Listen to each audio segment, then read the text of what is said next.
이번 시간에는 개정의 사막에 대해서 잠깐 생각해 보는 시간을 갖도록 하겠습니다. 부처님께서는 45년 동안 제자들에게 가르침을 펼치고 가셨습니다. 45년 동안에 매일 여러 사람에게 법문을 설하셨기 때문에 그것을 후대의 제자들은 종류별로 구분해서, 사건별로 구분해서, 혹은 주제별로, 길이별로 구분해서 총 8만 4천 가지로서 처음에는 암송을 해서 후대에 전승을 했습니다. 그래서 이제 흔히 한 번 암송할 수 있는 분량으로 해서 구분한 것이 8만 4천 가지가 됩니다. 그래서 이제 흔히 사람들이 8만 4천 법문이다 라는 표현을 하게 됩니다. 그런데 그 8만 4천 가지의 법문이 전부 다 서로 다른 8만 4천 가지인가 하면은 그렇지 않습니다. 그것을 크게 종류별로 구분을 해보면 딱 세 가지입니다. 바로 개에 관한 것, 그리고 정, 사마디의 정, 그리고 지혜에 관한 것입니다.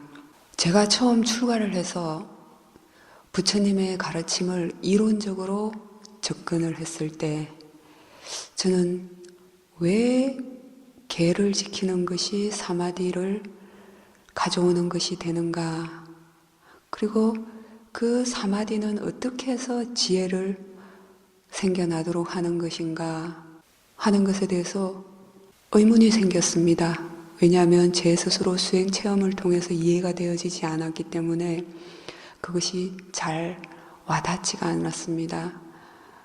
왜 개가 사마디의 밑거름이 되고 왜 사마디는 지혜의 밑바탕이 되는가 하는 것에 대해서 충분하게 납득이 되지가 않았습니다. 첫 번째로 제가 이해하지 못했던 것은 바로 개의 의미에 대해서입니다. 저는 그때 개를 어떻게 받아들였는가 하면은 쉽게 말하자면 계목으로서의 개만을 생각했던 것입니다.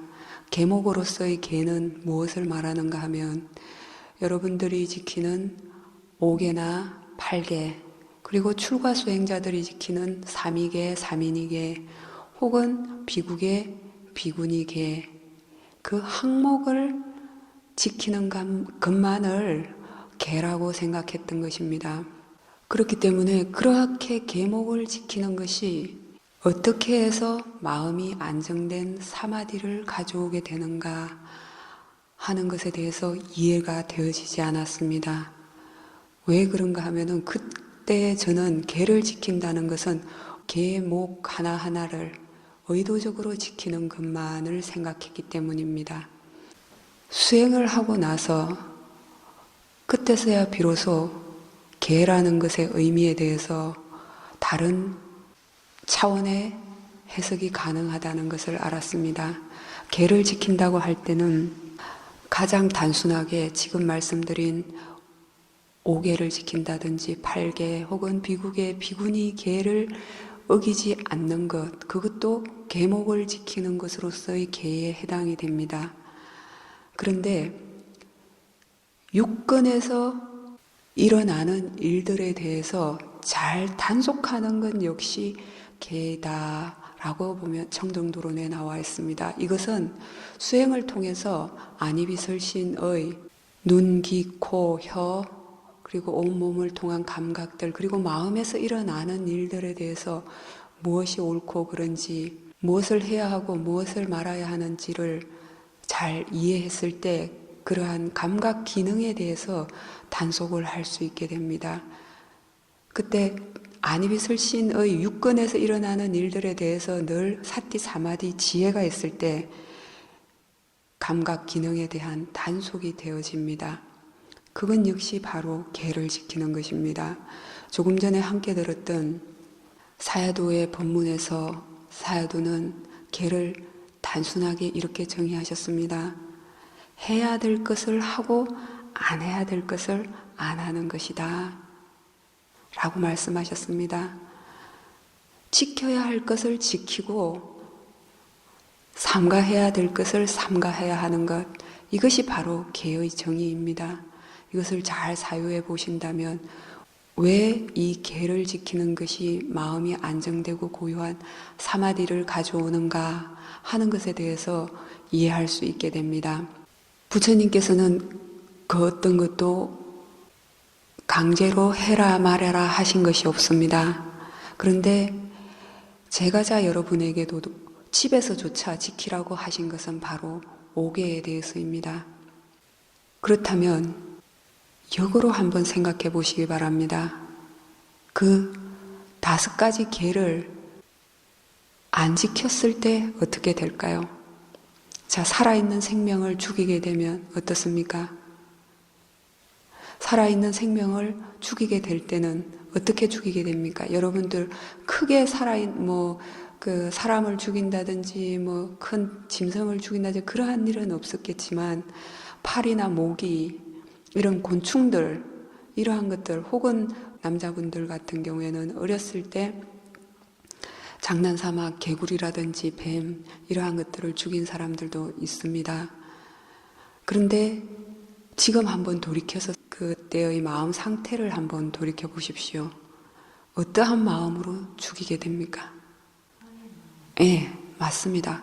화의 마음으로서 싫어하는 마음 때문에 죽이게 되는 겁니다. 그 순간에 자기 자신의 마음 속에는 강한 화가 있는 것입니다.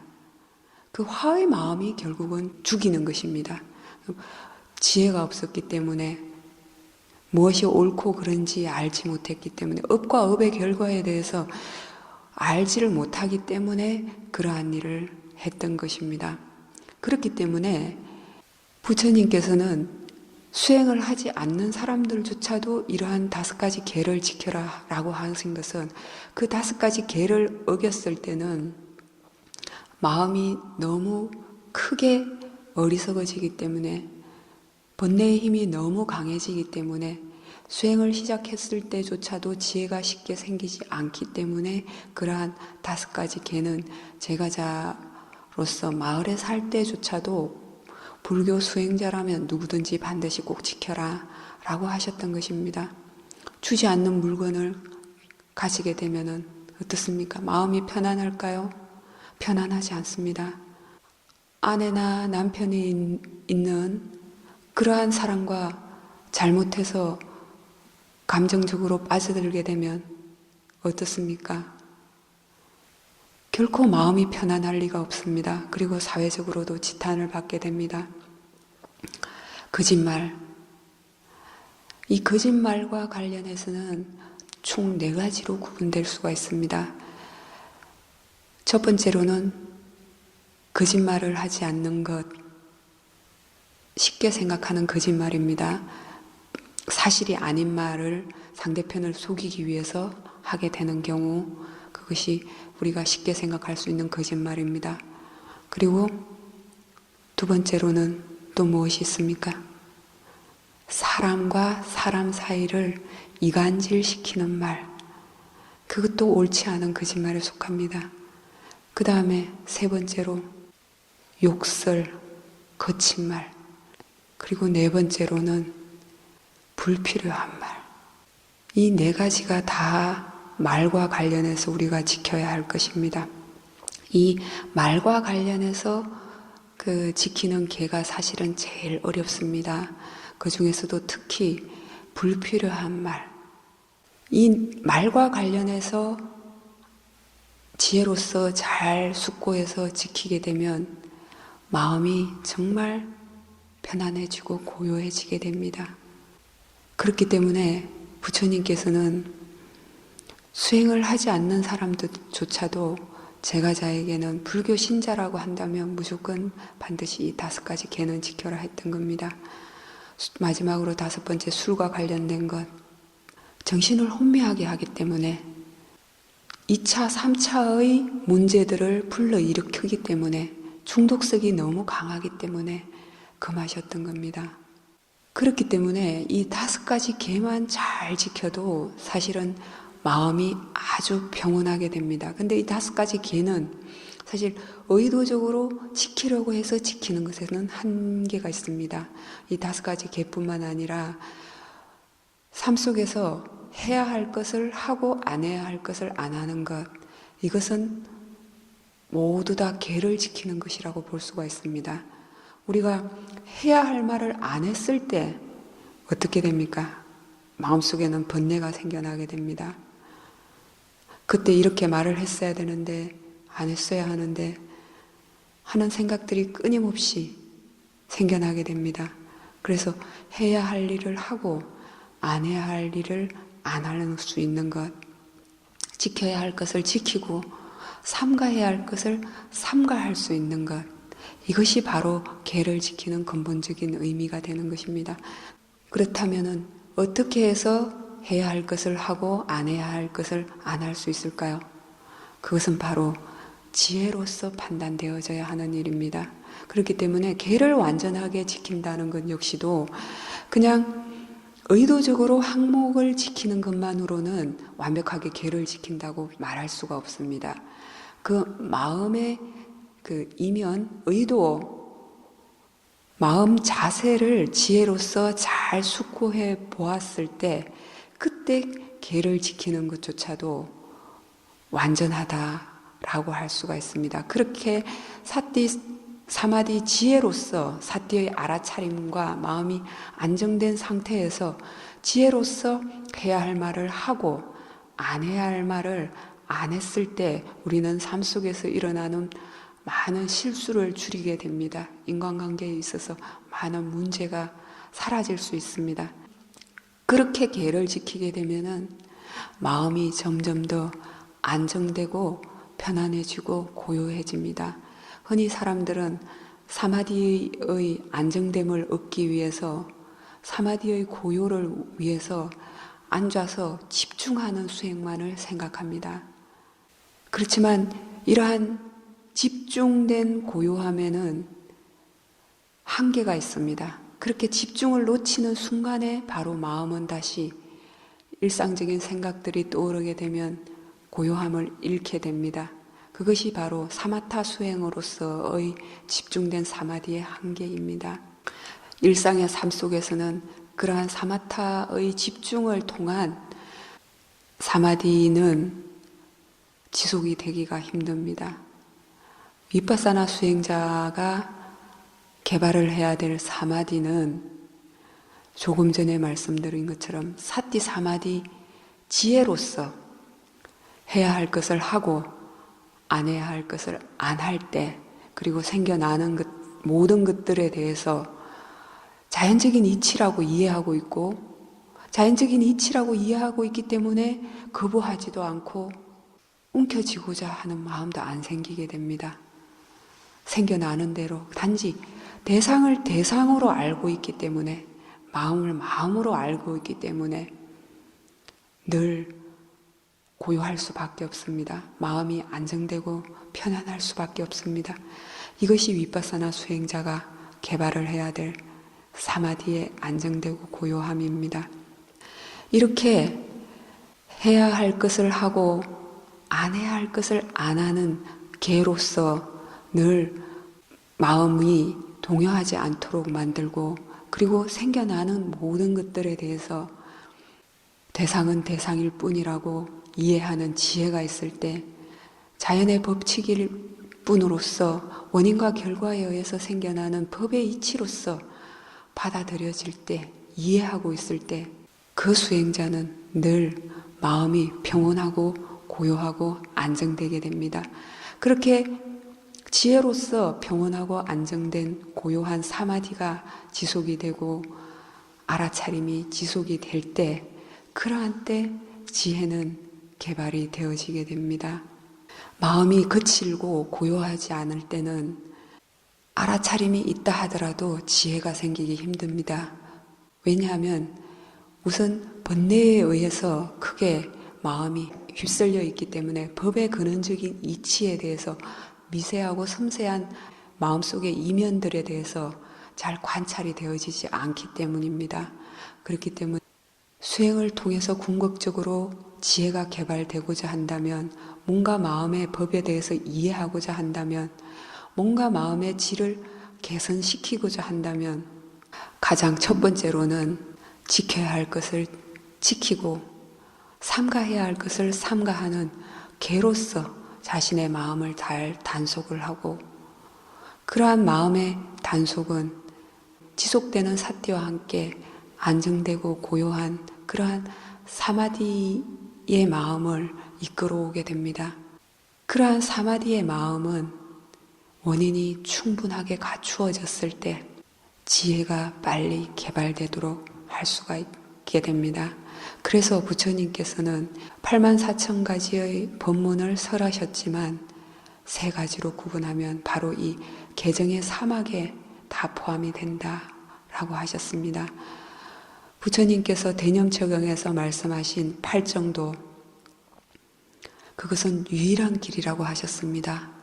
우리가 궁극적으로 바른 지혜가 개발이 되고 모든 번뇌로부터 근본적으로 벗어나는, 윤회의 괴로움으로부터 벗어나는 유일한 길이 되는 것은 바로 이 8정도라고 하셨습니다. 이 8정도 역시 구분하면 바로 이 개정의 사막으로 구분될 수가 있습니다. 8정도 중에 바른 말, 이것은 바로 조금 전에 말씀드린 4가지 종류의 거짓말을 안 하는 것이 바로 바른 말이 됩니다. 그리고 바른 행위, 그것은 몸으로 하는 불선업 4가지를 짓지 않는 것입니다. 몸으로 하는 불선업, 3가지입니다. 몸으로 하는 불선업. 몸으로 하는 불선업 3가지는 무엇이냐면은 살생하지 않는 것, 살아있는 생명을 죽이지 않는 것, 그리고 주지 않은 물건을, 남의 물건을 남이 모르게 의도적으로 가져오지 않는 것, 자기 것으로 소유하지 않는 것, 불법적으로 적당하지 않은 방법으로 남의 재산을 가로치지 않는 것, 이러한 것이 바로 다 주지 않는 물건을 가지지 않는 것에 속합니다. 그리고 3번째로 잘못된 남녀관계를 가지지 않는 것, 이것이 바로 몸으로 짓는 3가지 잘못된 행위입니다. 이 몸으로 할 수 있는 잘못된 3가지 행위를 하지 않는 것, 이것이 바로 8정도에서 말하는 바른 행위에 속합니다. 그리고 바른 생계 유지, 바른 생계 유지는 출가자는 출가자로서 바르게 공양받은 물건으로서 생계를 유지해야 합니다. 그리고 제가저로는 경제활동을 하는 데 있어서 바른 방법으로 행해야 합니다. 도둑질이라든지 이런 방법으로 생계를 유지하는 것은 옳지 않습니다. 그리고 다른 사람의 정신을 혼미하게 하는 술이나 마약 같은 것을 팔아서 생계를 유지하는 것, 이런 건 역시 옳지 않습니다. 혹은 무기 같은 것을 판매하는 것, 이런 것도 바른 생계 유지가 아닙니다. 살아있는 생명을 죽여서 생계를 유지하는 것, 이것도 옳지 않습니다. 부처님께서는 이렇게 8정도 안에도 계에 포함되는 3가지를 구분해 놓으셨습니다. 그래서 바른 말을 하고 바른 행동을 하는 것은 잘못된 말을 하지 않고 잘못된 행동을 하지 않는 것을 의미합니다. 그리고 바른 방법으로 생계를 유지하는 이 3가지가 바로 부처님께서 말씀하신 계를 잘 지키는 것에 의미합니다. 포함이 됩니다. 그리고 사마디의 안정됨을 가져오는 것은 바로 바른 노력, 그리고 바른 알아차림, 바른 사마디, 이 3가지가 바로 부처님께서 말씀하신 개정해 사막에서 정에 해당하는 사마디의 고요함과 안정됨을 가져오는 요소입니다. 바른 노력이라는 게 무엇입니까? 누차 말씀을 드린 적이 있습니다. 부처님께서는 또 경전에서 바른 노력을 어떻게 말씀을 하셨는가 하면은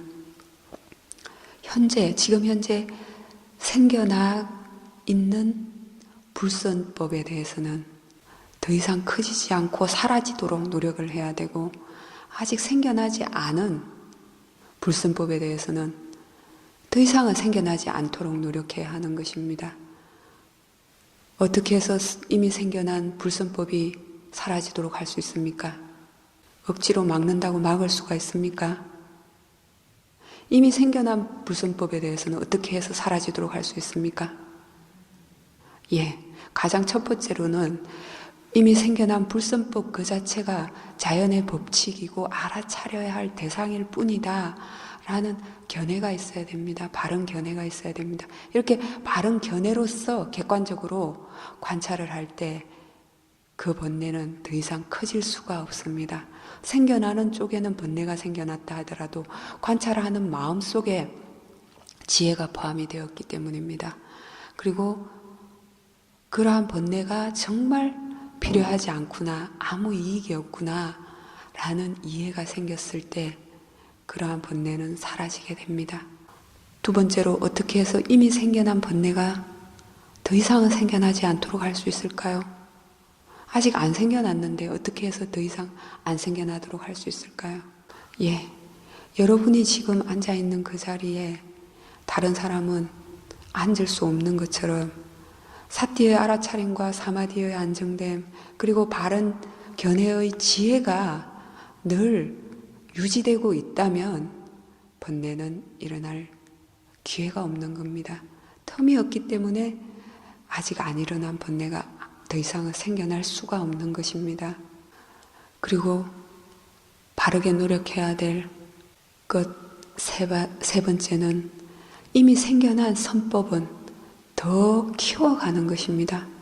이미 생겨나 있는 선법은 무엇입니까? 어떤 것이 선법입니까? 무엇이 선법입니까? 무엇이 좋은 마음입니까? 어떤 것이 좋은 마음입니까? 수행을 한다는 것은 좋은 마음을 기르는 것이라고 누차 들으셨을 겁니다. 그리고 수행을 해오면서 여러분은 실제로 마음의 질이 많이 좋아지셨을 겁니다. 한번 좋은 마음이라는 것이 어떤 것인가, 선법이 무엇인가에 대해서 한번 말씀해 보십시오. 이제는 말씀하실 수 있어야 합니다. 선법이 무엇인지 언뜻 표현이 안 되어진다면 한번 지금 생각을 해 보십시오. 그렇게 어렵지 않습니다. 지금 여러분의 마음속에서 한번 알아차림이 있을 때 작용되어지는 마음들입니다. 알아차림 그 자체도 선법입니다.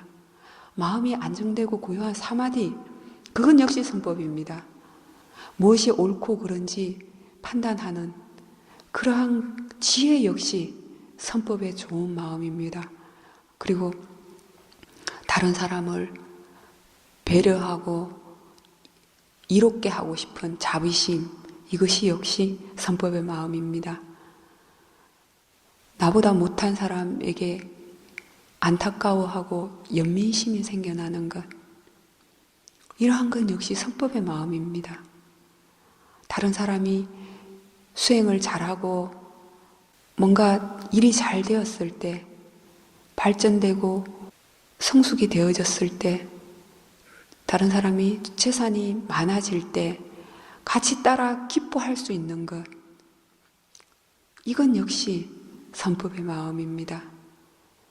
그리고 존재하는 모든 것, 생겨나는 모든 법들에 대해서 법의 자연적인 이치일 뿐이고 알아차려지는 대상일 뿐으로 알 수 있을 때, 대상은 대상일 뿐이라는 이러한 지혜가 자연적인 성품이 되었을 때는 존재하는 모든 것들에 대해서 늘 평온한 우페카의 마음들이 생겨날 수가 있습니다. 이러한 우페카의 평온함, 이건 역시 선법의 마음입니다. 이러한 선법의 마음들이 생겨났을 때는 그러한 좋은 마음들은 점점 더 키워지고 개발되어질 수 있도록 해야 합니다. 그렇게 부처님은 좋은 마음은 점점 더 개발되도록 노력하라고 하셨습니다. 어떻게 해서 선법의 마음을 점점 더 개발되도록 할 수 있을까요? 이미 일어난 선법이 어떻게 하면 더 개발되어집니까? 사티가 어떻게 하면 점점 더 좋아지던가요? 지금 현재 일어난 선법의 마음이 이어지도록 하면 됩니다. 사회도께서도 가끔 법문에서 언급을 하시지만 성법의 마음은 그것을 다시 한번 직시하고 알아차림하게 되면 점점 더 힘이 강해지게 됩니다. 그러나 불성법의 마음은 바른 견해로서 직시하게 되면 힘이 약해지게 됩니다.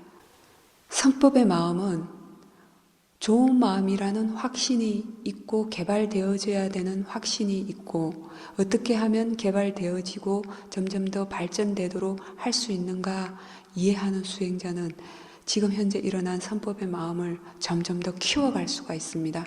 이건 역시 바른 노력의 한 가지입니다. 그리고 네 번째로 아직 현재 자기 자신에게 성법의 마음이 일어나지 않았다면 아직 안 일어난 성법의 마음은 생겨나도록 개발이 되어지도록 노력을 하라고 하셨습니다. 지금 현재 알아차림이 가끔씩 있다면 좀 더 지속적으로 이어지도록 노력해야 되는 것입니다. 마음이 안정되지 않고 고요하지 않다면 어떻게 하면 마음이 편안하고 안정되고 고요해질 수 있는가에 대해서 조사하고 연구해야 합니다. 알아차림이 이어지도록 해야 합니다. 바른 견해가 있도록 해야 합니다. 그렇게 될 때 마음이 안정되고 고요해진다고 말씀을 드렸습니다. 그리고 지혜가 개발이 되지 않았다면 지혜가 개발이 되어지도록 해야 하는 것입니다. 어떻게 해서 지혜가 개발되어지도록 해야 할까요? 조금 전에 함께 들었던 사회독 본문에서도 있었습니다. 현재 자기 자신이 지혜가 무엇인지 모른다면 먼저 수행을 통해서 지혜가 개발되어진 부처님의 말씀, 그리고 사야도의 말씀, 수행에 대해서 먼저 이해한 분들의 법문을 통해서 먼저 지혜에 관한 바른 정보를 들어두어야 합니다. 그리고 그러한 지혜를 자신의 생각할 줄 아는 그러한 지혜로서 스스로 잘 숙고해 보아야 합니다.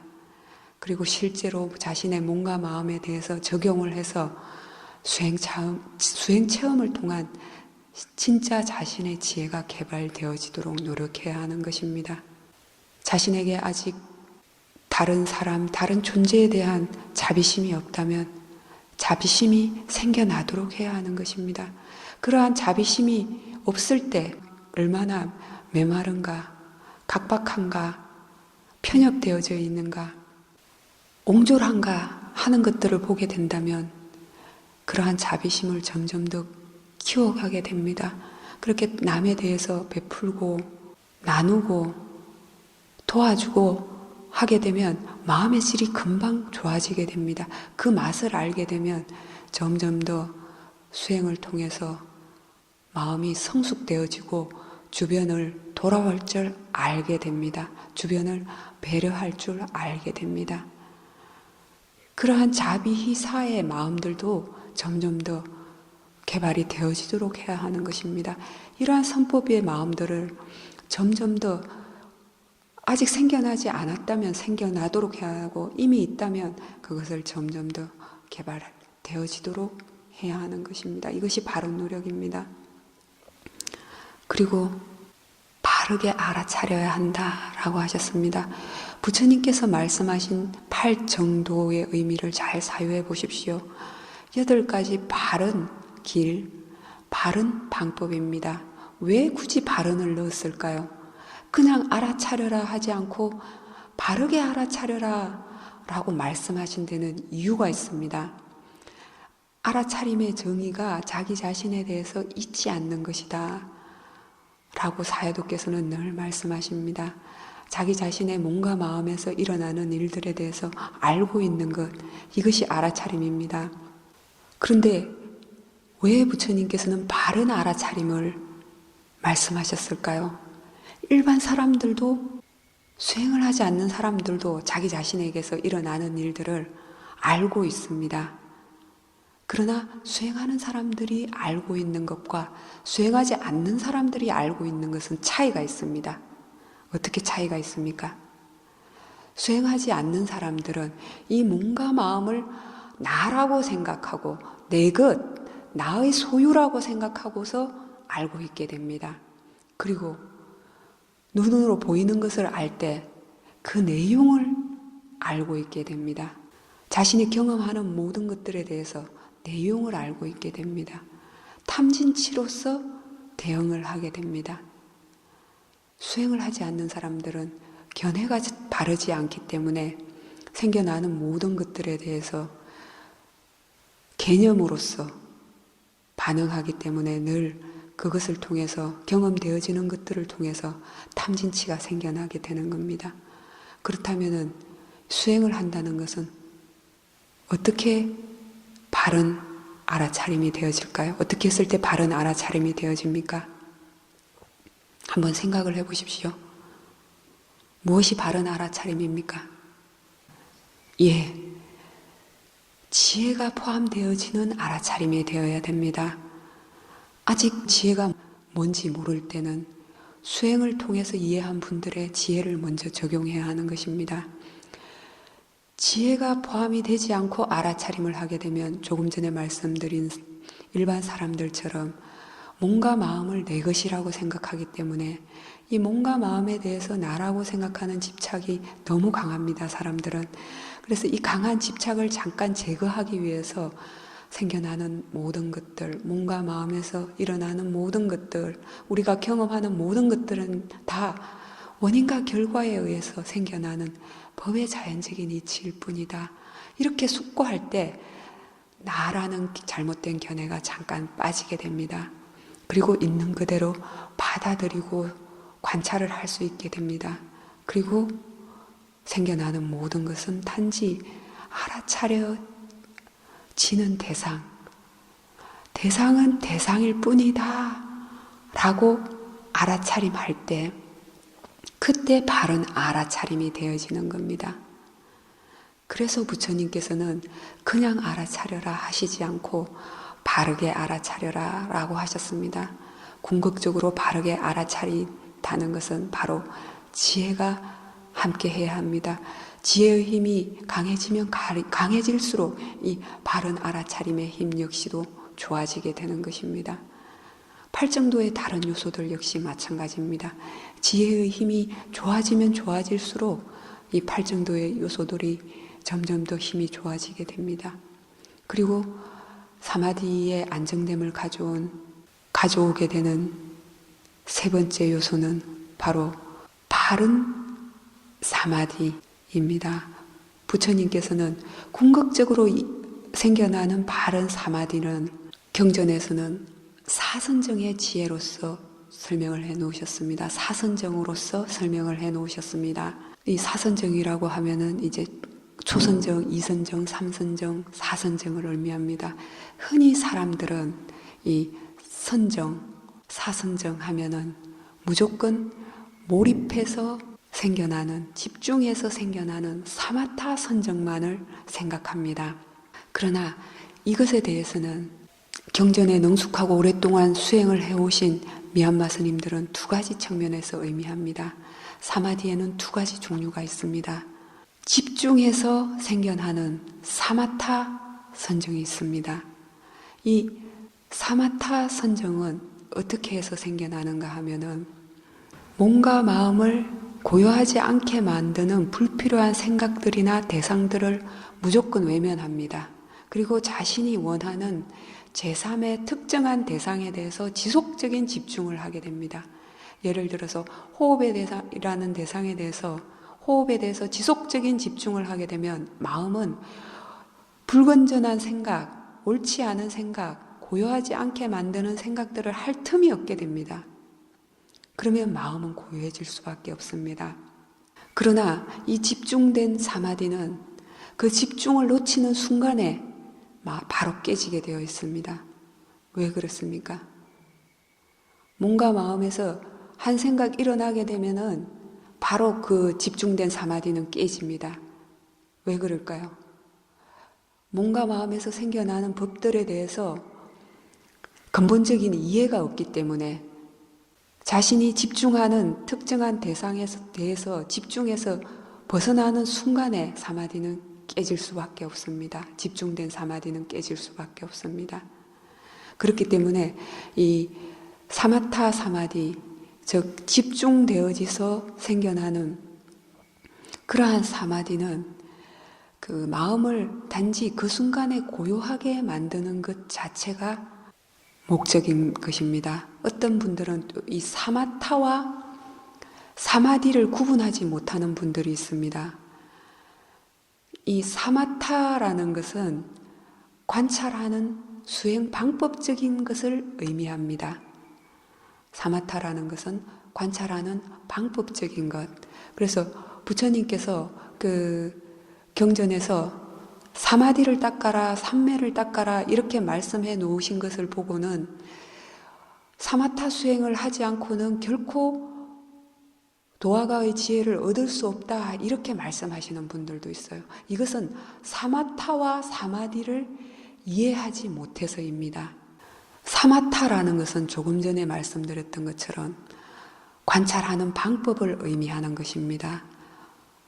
관찰하는 방법이 사마타 수행은 개념을 대상으로 하는 것입니다. 개념을 대상으로 해서 무조건 몰입된 집중을 통해서 하는 수행이 사마타 수행이 됩니다. 왜냐하면 왜 몰입된 집중을 하고자 하는가 하면 마음의 고요 자체가 목적이기 때문에 마음의 고요를 얻기 위해서 마음을 고요하지 않게 만드는 모든 대상을 외면하고 차단하는 것입니다. 그렇기 때문에 이러한 사마타 수행을 하기 위해서는 특정한 장소가 필요하고 집중할 수 있는 시간이 필요한 것입니다. 그렇지만 이러한 사마타 수행은 그 집중을 놓치는 순간에 바로 마음의 사마디 역시 지속이 되어지지 않는다는 것, 그것이 바로 한계입니다. 그래서 사마타 수행의 최종 목적이자 최종적으로 도달할 수 있는 것은 세간에서 얻을 수 있는 고요함의 극치인 선정이라고 부처님께서는 말씀하셨습니다. 그리고 두 번째로 말씀드릴 사마디는 바로 지금 현재 세우민 수행자들이 하고 있는 위파사나 사마디입니다. 위파사나 사마디는 어떻게 해서 생겨나는 것인가 하면은 제가 조금 전에 이제 그 사마타 수행과 사마디의 차이점에 대해서 잠깐 언급을 하다가 사마타 수행하는 방법적인 측면이다 라는 것만 설명을 하고 사마디의 의미에 대해서는 설명을 드리지 않은 것 같아서 잠깐 그 개념에 대해서 먼저 설명을 드리겠습니다. 조금 전에 말씀드렸던 것처럼 사마타라는 것은 관찰하는 방법, 수행하는 방법적인 측면을 의미합니다.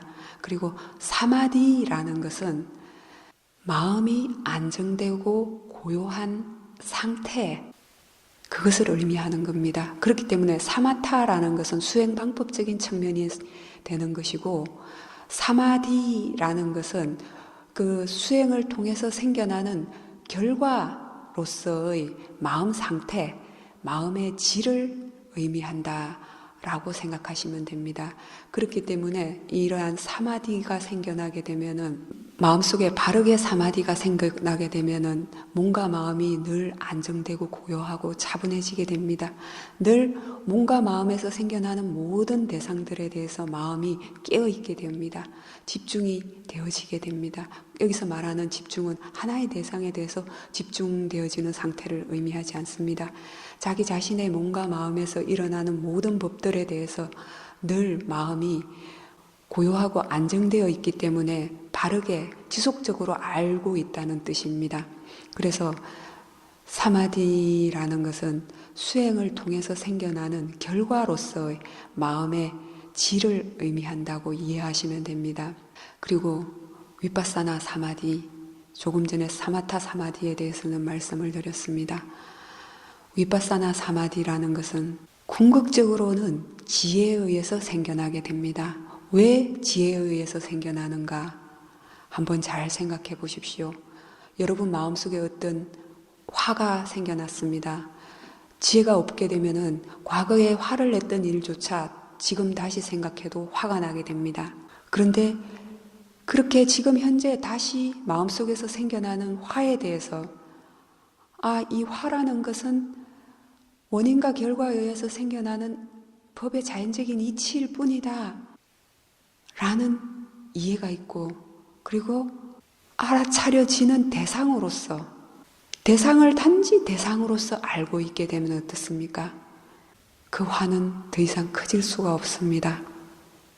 그리고 그 화가 정말 필요하지 않다. 화라는 것은 아무 이익이 없구나. 자신과 다른 사람에게 피해만 주는 것이구나. 아무 이익이 없구나. 라는 것을 이해하게 될 때 그 화는 점점 더 줄어들고 점점 더 안 일어나게 됩니다. 다른 탐진치 역시 마찬가지입니다. 어리석음이라는 것은 궁극적으로 지혜가 개발되어지는 만큼 어리석음은 줄어들게 되어 있습니다.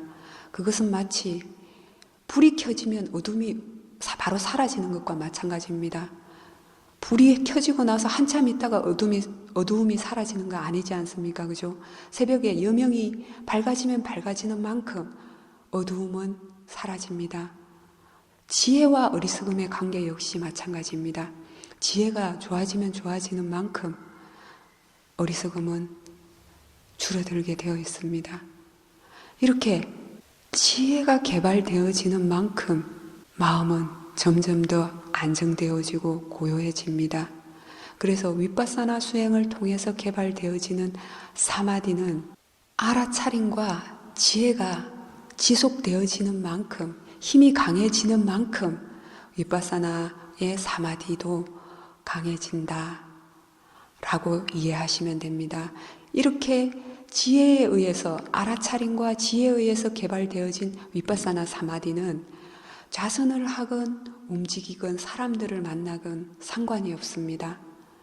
결코 알아차림과 지혜가 이어지는 한은 그 마음속의 사마디도 깨지지가 않습니다. 그렇다면 여기서 우리가 생각해 보아야 될 것이 있습니다. 부처님께서 궁극적으로 말씀하신 삼마 사마디, 바른 사마디는 과연 무엇입니까? 궁극적으로 우리가 개발해야 될 사마디는 무엇입니까? 저는 이 두 가지 사마디에서 우리가 궁극적으로 개발해야 될 사마디가 무엇인가에 대해서 미얀마 우제게인다라는 그 테라와다 불교 대학의 그 사야도의 말씀을 인용하는 것으로서 제 마음을 대신해서 잘 표현합니다. 그분은 이렇게 말씀하셨습니다. 사마타 사마디는 좋은 사마디이다. 그러나 위파사나 사마디는 바른 사마디이다. 이렇게 정의를 하셨습니다. 저는 이 말씀에 공감을 합니다. 이렇게 부처님께서는 바르게 노력하고 바르게 알아차림하고 바른 사마디를 개별하는 것, 이 세 가지가 바로 개정의 사막에서 정의 요소에 해당이 된다 라고 말씀하셨습니다. 이 정이 바로 사마디입니다. 마음이 안정되고 고요해지는 그런 상태입니다. 그리고 궁극적으로 모든 번뇌로부터 벗어나게 되고 이 윤회의 고통으로부터 벗어나게 되는 지혜는 팔정도에서 두 가지로 언급이 되어졌습니다. 바른 견해 그리고 바른 생각입니다. 팔정도의 첫 부분에서 바른 견해와 바른 사유를 넣어 놓으셨지만 어쩌면 마지막으로 도달되어져야 할 지점도 바로 이 바른 견해와 바른 생각입니다. 바른 사유입니다. 바른 견해를 경전에서 부처님께서는 무엇이라고 설명을 하셨는가 하면은 사성제에 대한 바른 이해가 바른 견해이다. 고진멸도 사성제의 법에 대한 바른 이해가 바른 견해이다. 라고 말씀하셨습니다. 사성제의 바른 이해가 무엇입니까? 아직 수행을 시작하는 입장에서는 사성제의 바른 견해가 무엇인지 이해하기 힘듭니다. 그것을 그냥 간단하게 단어로서 설명하자면 고진멸도 네 가지이지만 이 것에는 아주 깊은 의미가 있습니다. 빨리어로는 두카인데 이 두카를 외국어로 번역을 하게 되면 이 고통스럽다는 것을 의미하는 고로밖에는 사실 번역이 되어지기가 쉽지 않습니다. 그러나 이 두카의 고라는 것은 사실은 의미가 훨씬 더 심오하고 깊습니다. 우리는 생겨나는 것이 자신이 원하지 않을 때, 만족스럽지 않을 때, 몸과 마음의 고통스러운 감각들에 대해서만이 고라고 생각하기가 쉽습니다. 그러나 부처님께서는 생겨나는 모든 것들 자체, 존재하는 모든 것들 자체가 다 두카의 고이다 라고 말씀하셨습니다. 그렇다면 마음이 편안하고 고요한 그러한 상태, 좌선을 통해서 많이 경험을 하셨을 겁니다. 그리고 수행을 통해서 지혜의 힘이 좋아지면 좋아지는 만큼 마음이 편안하고 고요한 상태가 됩니다. 이러한 지혜 역시, 안정되고 고요한 사마디 역시 어떻게 해서 고일까요? 한번 생각해 보십시오. 여러분이 즐기는 모든 것들, 감각적으로 즐기는 모든 것들, 그러한 것들이 어떻게 해서 고일까요? 아직 그 문제에 대해서 그냥 쉽게 그렇게 단정하지 마십시오. 아직 자신이 고에 대해서 이해가 되어지지 않다면 먼저 바른 견해로서, 수행을 시작할 때의 바른 견해로서 그러한 것들에 대해서 접근을 해보십시오. 일단은 생겨나는 모든 것들에 대해서, 자신에게 경험되어지는 모든 것들에 대해서 그것을 무조건 쫓아가지도 말고 억누르지도 마십시오. 생겨날 이유가 있어서 생겨나는 것들입니다. 그냥 원인이 있어서 생겨나는 자연적인 이치일 뿐이다 라는 생각을 함으로써 우선은 그 속에 빠져들지도 않고 거부하지도 않게 됩니다. 대상은 대상일 뿐이다 라는 이해가 있을 때 알아차릴 수 있게 됩니다. 우선은 그것에서부터 시작을 하십시오. 두카의 고는 결과입니다. 생겨나는 모든 것들은 원인이 있어서 생겨난다고 했습니다. 그렇다면 이 두카의 고가 생겨나는 데는 원인이 있습니다. 부처님께서는 그것을 한마디로 가래, 집착 때문이다 라고 하셨습니다. 그 가래가 있고 집착이 있는 한은 결과로서의 두카의 고는 생겨날 수밖에 없습니다. 그래서 수행을 우리가 하지 않게 되면은 살아있는 동안에, 그리고 세세생생 윤회를 하면서 계속해서 이 두카의 고와 두카의 원인, 이 두 가지를 반복해서 일으키게 됩니다. 두카의 원인이 남아있기 때문에, 가래와 집착이 남아있기 때문에 결과로서 계속해서 자신이 갈망하는 결과를 만들어내게 됩니다. 그것이 정말 애착할 것도 아니고 집착할 것도 아니라고 생각하십니까? 아닙니다. 그렇게 무조건 믿지 마십시오. 수행을 오랫동안 해왔다 하시더라도 무조건 자신에게 애착이 없다, 집착이 없다, 원하는 것이 없다라고 생각하지 마세요. 일단은 객관적인 시선으로서 자신의 몸과 마음에서 일어나는 것들에 대해서 한번 관찰해 보십시오. 무조건 나쁘다고 믿지 마십시오.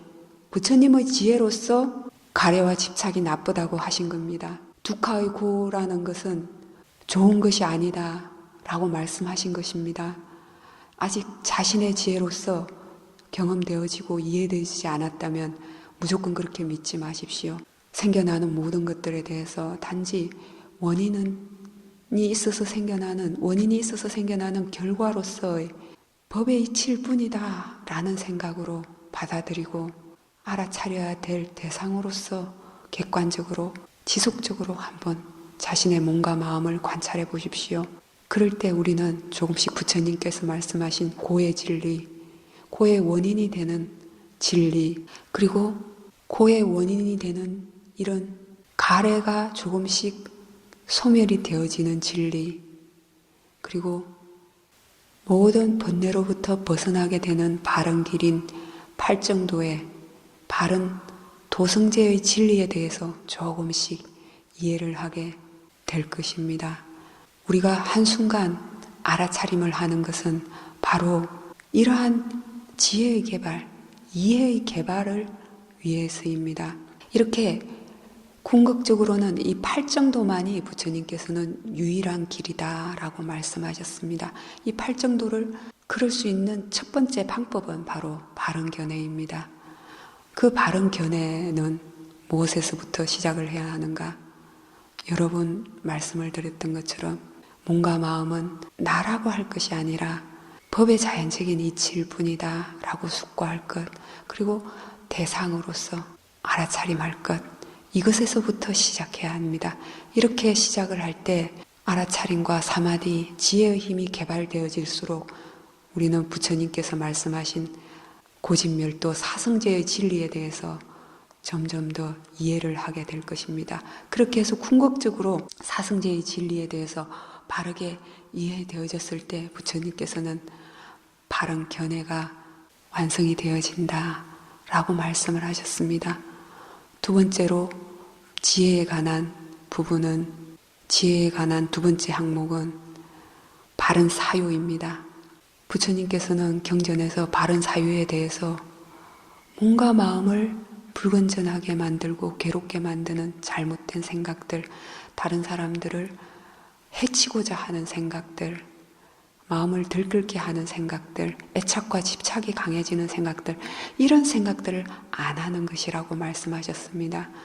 그러나 이러한 바른 생각에는 수행에 대한 바른 견해, 바른 정보를 숙고하는 것 역시 포함이 되어지는 겁니다. 아직 자기 자신이 어떠한 것이 선법이고 어떠한 것이 불선법인지 모른다면, 수행을 통해서 무엇을 적용하는 것이 바른 것인지 모른다면, 경전을 통해서, 스님들 법문을 통해서 들어준 정보를 자기 스스로 잘 숙고하는 것, 이것이 여러분이 시작해야 될 바른 사유의 첫걸음이 되는 것입니다. 팔정도는 어느 한순간에 완성이 되어지는 것이 아닙니다. 지금 현재 우리가 한순간순간 알아차림하는 것은 바로 이 팔정도가 있도록 위해서입니다. 팔정도의 길을 걷기 위해서인 것입니다. 팔정도의 길을 걷는 만큼 여러분의 번뇌는, 그 수행자의 번뇌는 점점 더 줄어들게 될 것입니다. 그리고 궁극적으로 자신의 내면 속에서 이렇게 팔정도의 개정의 사막이 개발되어지는 만큼 여러분은 여러분이 속해 있는 사회 속에서, 가족 구성원 속에서, 직장 속에서, 인간관계 속에서 여러분의 자신의 언행이 달라지고 태도가 달라지고 마음씀이 달라지기 때문에 그러한 주변 관계 역시도 점점 더 좋아지게 되는 것을 경험하게 될 것입니다. 자기 스스로 부처님께서 말씀하신 이 개정의 사막의 의미가 무엇인가를 스스로 잘 숙고해 보아야 합니다. 지금 한번 알아차림할 때 어떻게 해서 개정해가 있는가, 어떻게 해서 이것이 팔정도가 있는 것인가에 대해서 숙고를 해보아야 합니다. 자기 스스로 그러한 것들에 대해서 이해가 되어졌을 때 한번 알아차림하는 것에 대한 의미가 부여되고, 그러한 의미를 잘 알 때 점점 더 알아차림이 있도록 노력하게 되고 수행을 지속하게 되고 수행을 더 발전시키고자 노력하게 됩니다.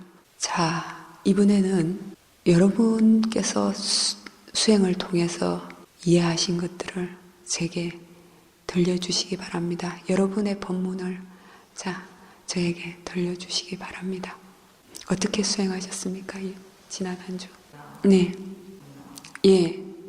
생각을 봤을 때 생각 속으로 점점 더 빠져듭니까? 빠져들고 생각이 점점 더 강해집니까? 아니면 생각이 멈춥니까? 예. 왜 생각이 멈출까요? 왜 알아차림했을 때, 생각하는 줄 알았을 때 왜 생각이 멈추게 될까요? 예, 맞습니다. 알고 있기 때문에 생각이 지속되지 않고 멈추게 되죠. 예, 맞습니다. 생각이 지속되는 것에도 이유가 있고 생각이 멈추게 되는 것도 이유가 있습니다. 그 생각을 알아차림했기 때문에 생각이 사라지는 것이 아닙니다. 단순히 알아차림만 있게 되면은 그 생각이 멈추지 않습니다. 그런데 그 생각을 알아차림했을 때 지혜가 함께 작용하게 되면은 그 생각이 멈추게 됩니다. 어떤 지혜가? 지금 말씀하신 것처럼 이것이 단지 마음이 하는 생각일 뿐이다 라고 이해하기 때문에, 필요 없다라는 이해가 있기 때문에 그 생각이 더 이상 지속되지 않게 되는 것입니다.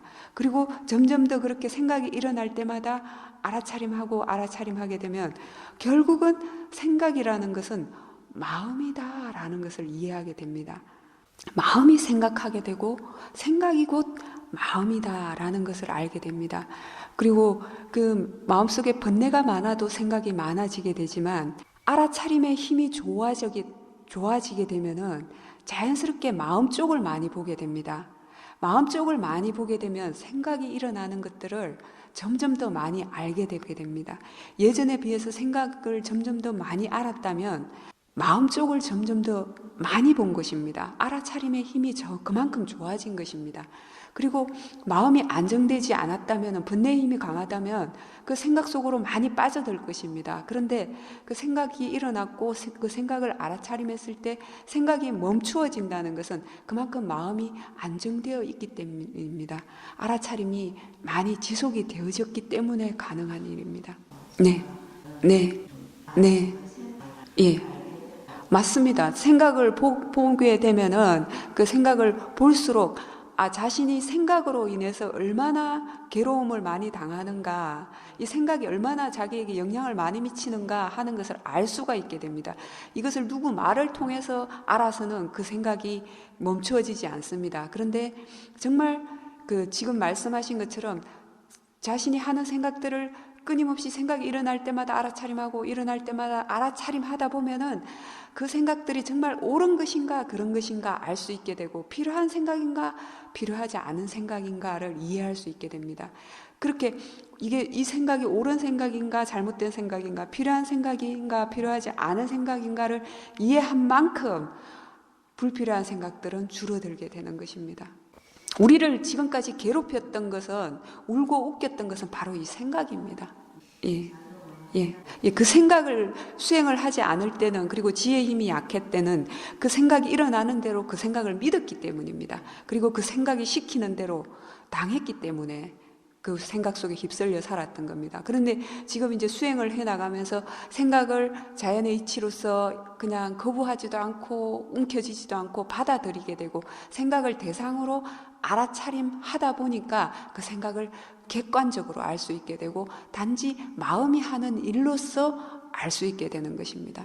생각, 단지 생각인데 네. 생각으로 그 화가 또 나고 네. 생각을 하게 되면 네. 그게 그 화의 어떤 생각이면 네. 그 마음의 느낌이 안 네. 좋은 그런 예. 느낌이 오거든요. 예, 맞습니다.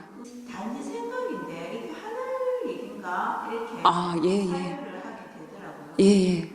그렇게 사유를 하게 되면 생각인데 하늘 일이 전혀 아니잖아요. 그렇죠. 예.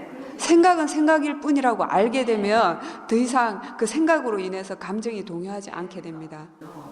예, 큰사회도께서 해주신 말씀 중에 어떤 것이 있냐면은 지금 현재 일어나는 것은 과거의 원인에 의해서 결과로서 일어나는 것인데 이 결과를 지금 현재의 마음가짐이 바르지 않음으로 인해서 다음 마음이 더 키우게 된다. 사람들이 살아가는 것은 다 이렇다. 수행을 하지 않는 사람들은 이렇게 살아간다. 라는 말씀을 하게 됩니다.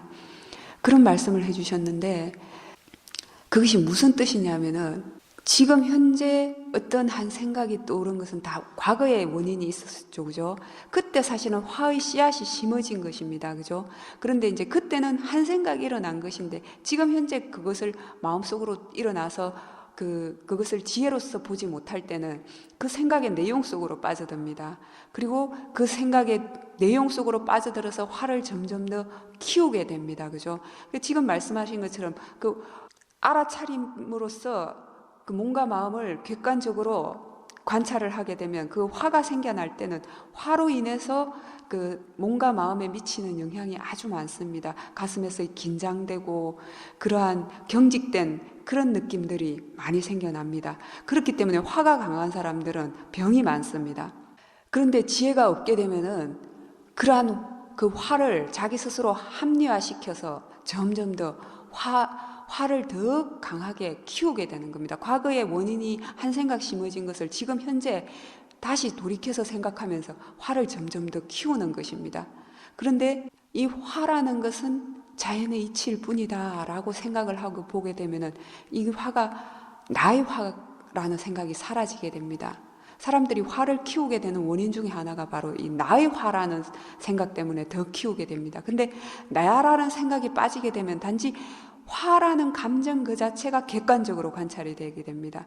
그리고 알아차려야 될 대상으로서 관찰하게 되면 이 화라는 것이 생겨났을 때 몸에는 어떠한 느낌들이 생겨나고 어떠한 영향을 미치게 되고, 이 화가 강해졌을 때는 얼마나 안 좋고 불건전하고 그 파괴하고자 하는, 남을 괴롭히고자 하는 그러한 생각들만 하게 되는가, 이것이 정말 옳지 않구나 라는 것들을 분명하게 이해를 하게 되면은 그러한 화를 더 이상 낼 수가 없게 되는 겁니다. 지금 말씀하신 것처럼 정말 이것이 단지 생각은 생각일 뿐이구나, 이것이 이런 생각을 해서 아무 이익이 없게 되는구나 라고 이해하게 되어도 그 생각이 멈추어지게 되고, 화라는 자체가 정말 아무 이익이 없구나 라고 이해가 되어져도 그 화는 멈추어지게 되고 점점 더 화를 안 일으키게 됩니다. 그죠? 정말 좋은 이해를 하신 것 같습니다. 맞습니다. 예. 예, 부처님께서 그 잘못된 견해, 사견을 62가지로 설명하셨는데 그 중에 가장 우두머리가 뭐냐면 이 몸과 마음을 나라고 착각하는 견해입니다.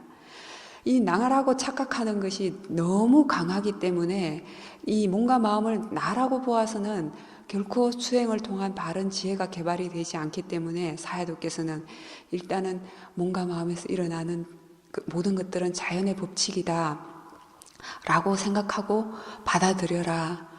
그리고 알아차림의 대상으로서 관찰해라 라고 말씀하신 겁니다. 바로 이 나라는 잘못된 견해를 잠깐 빼버리기 위해서입니다. 그런데 그 부처님께서 지혜를 3가지로 말씀하신 것처럼 다른 사람의 이해를 통해서 보고 들은 정보는 한계가 있습니다. 지금 말씀하신 것처럼 자신의 몸과 마음에서 나라고 애착하고 집착하는 그 생각이 얼마나 강한가 하는 것을 직접적으로 스스로의 몸과 마음을 통해서 직관했을 때 수행 체험을 통한 지혜가 조금씩 더 점점 더 개발이 되어지는 겁니다. 그래서 이 나라고 생각하는 이 잘못된 견해는 무조건 잘못된 견해이기 때문에 없다라고 믿어야 하는 것이 아닙니다. 지금 말씀하신 것처럼 나라고 생각하는 잘못된 견해가 있으면 있는 줄 알아야 합니다.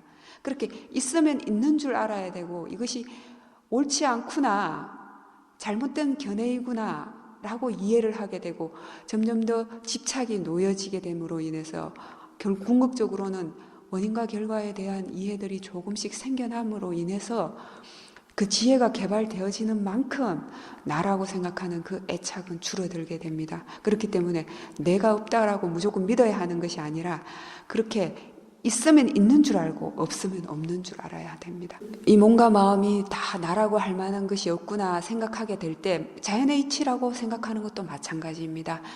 대상은 대상일 뿐이라고 알 때도 마찬가지입니다. 그러한 어떤 지혜든 그러한 지혜가 한 가지라도 작용을 하게 되면 이 몸과 마음에 대한 애착으로부터 벗어나서 객관적으로 관찰을 하게 됩니다.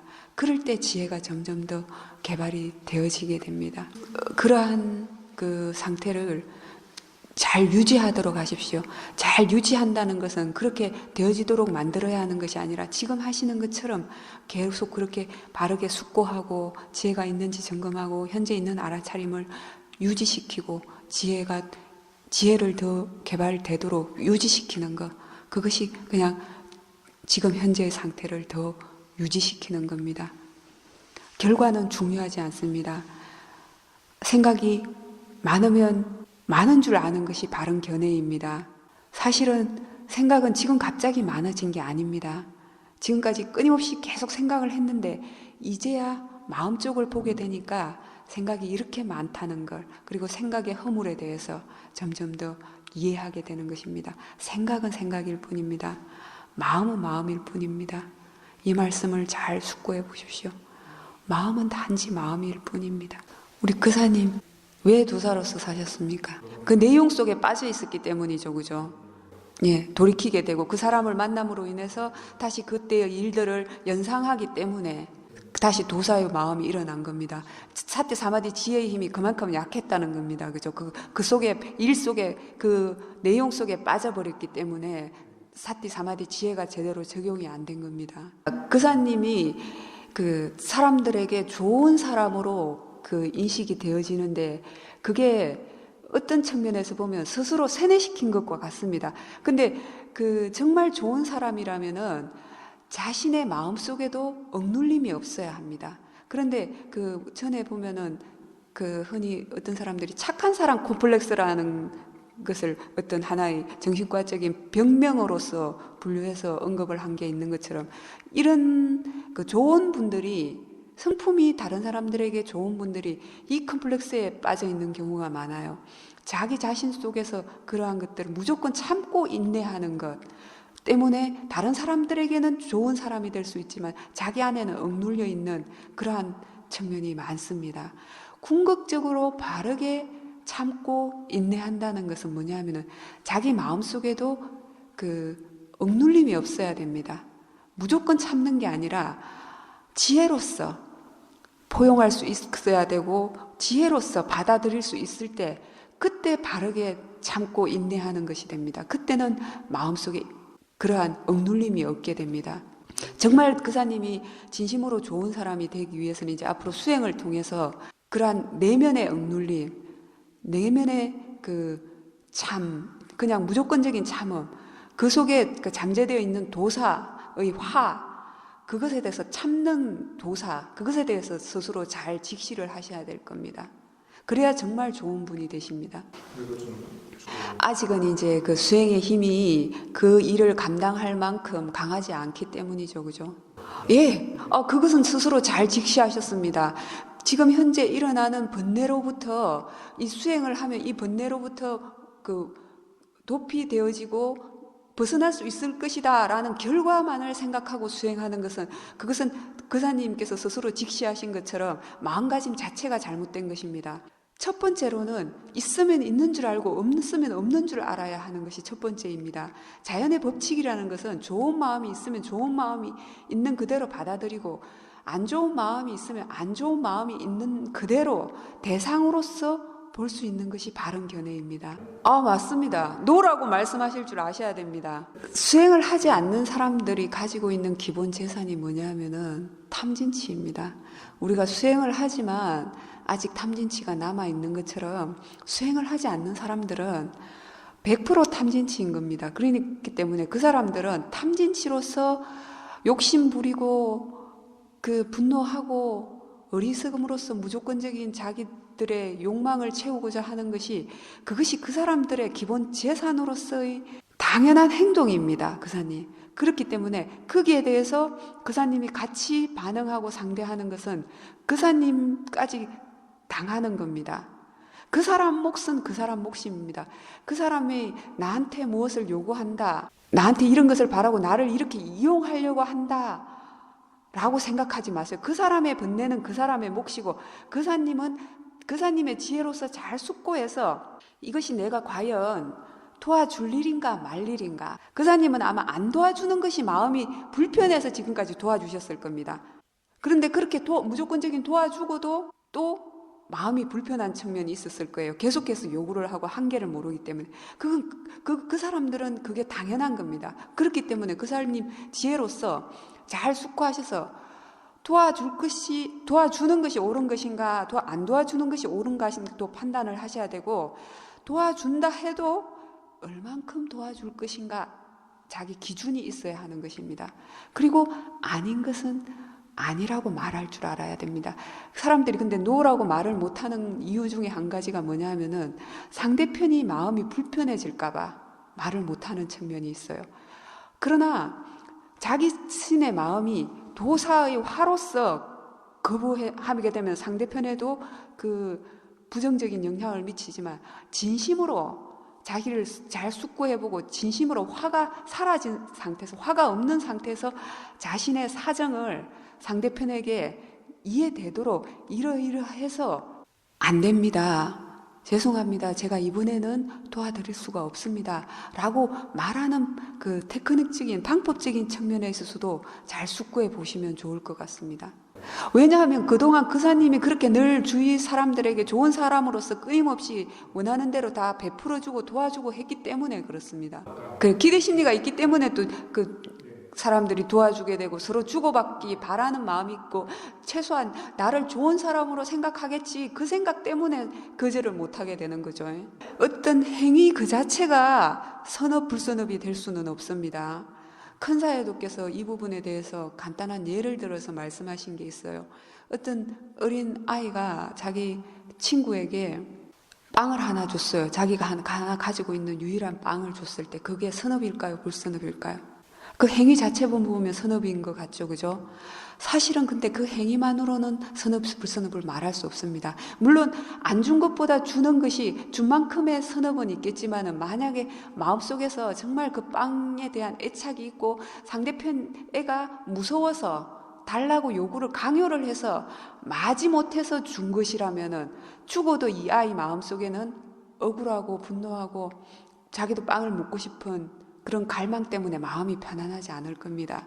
그렇기 때문에 지금 말씀드리고 싶은 것은 남을 도와주는 행위 그 자체가 선업 불선업은 아니라는 것입니다. 무슨 뜻인지 공감이 되세요? 예. 이면의 마음 속에서 이것을 베푼다면은 베풀어 주고도 아낌없이 그 결과에 대해서는 상대편이 어떻게 쓰든 안 쓰든 그 이후에 자기에게 어떻게 하든 안 하든 자기 마음은 평온할 수 있어야지 그때 그 행위가 선업이 되는 것입니다. 그리고 반드시 그런 선업을 하는 데서는 특히 주변 사람들을 도와주고 하는 데 있어서는 지혜가 함께 해야 합니다. 지혜가 함께 하지 않으면 도와주고도 번뇌를 일으킬 수가 있습니다.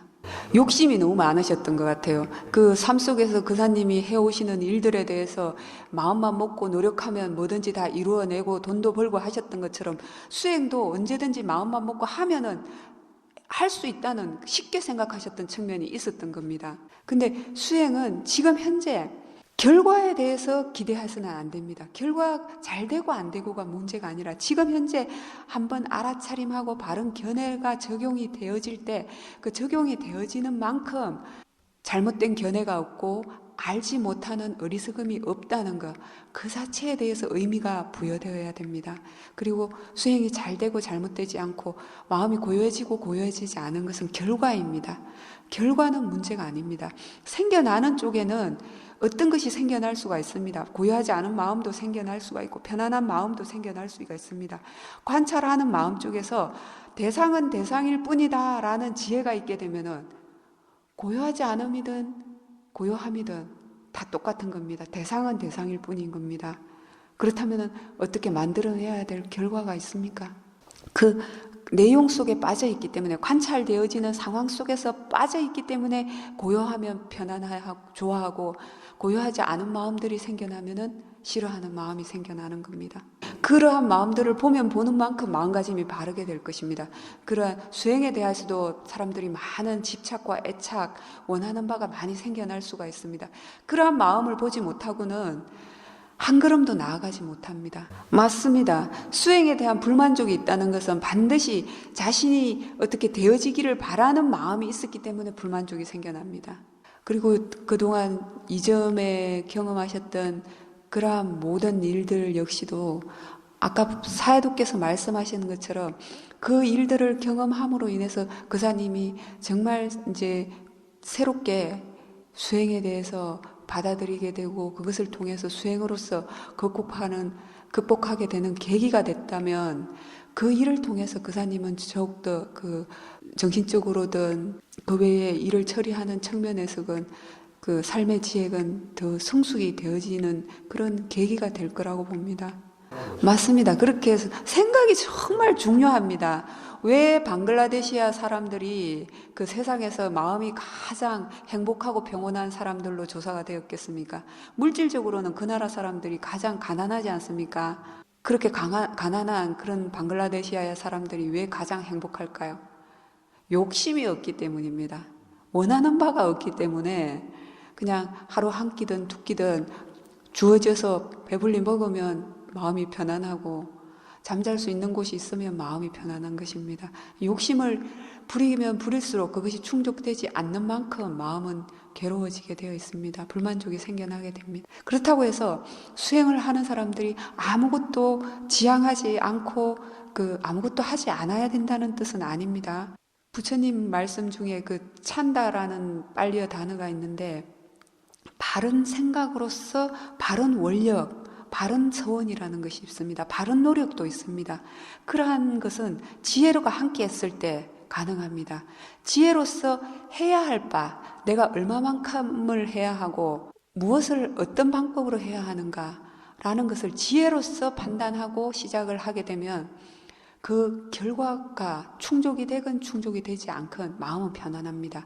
왜 그런가 하면은 결과는 원인이 갖추어진 만큼 온다는 것을 알고 있기 때문에. 근데 욕심으로써 어떤 일을 추진하고 계획하고 그 일을 실천을 하게 되면 그 욕심이 충족이 되면 마음이 들뜨고 기뻐하고 좋아하겠지만 그 욕심이 충족 안 되는 만큼 마음은 불만족스럽게 될 것입니다. 예, 그렇게 되면은 지금 현재가 영원히 만족스럽지 않습니다. 어쩌면 그사님께서는 이번 일들을 계기로 자신의 근본적인 측면을 이제서 바로 직시하는 계기가 된 것 같습니다. 이제 정말 수행이 점점 더 발전되어지는 그러한 계기가 될 것입니다. 일상에서의 수행에 대해서 어떻게 하면 점점 더 일상에서도 수행을 할 수 있을 것인가 하는 측면에 대해서 많이 숙고해 보시기 바랍니다. 일상에서 수행이 되어진다면 좌선은 당연히 잘 될 수밖에 없습니다. 예.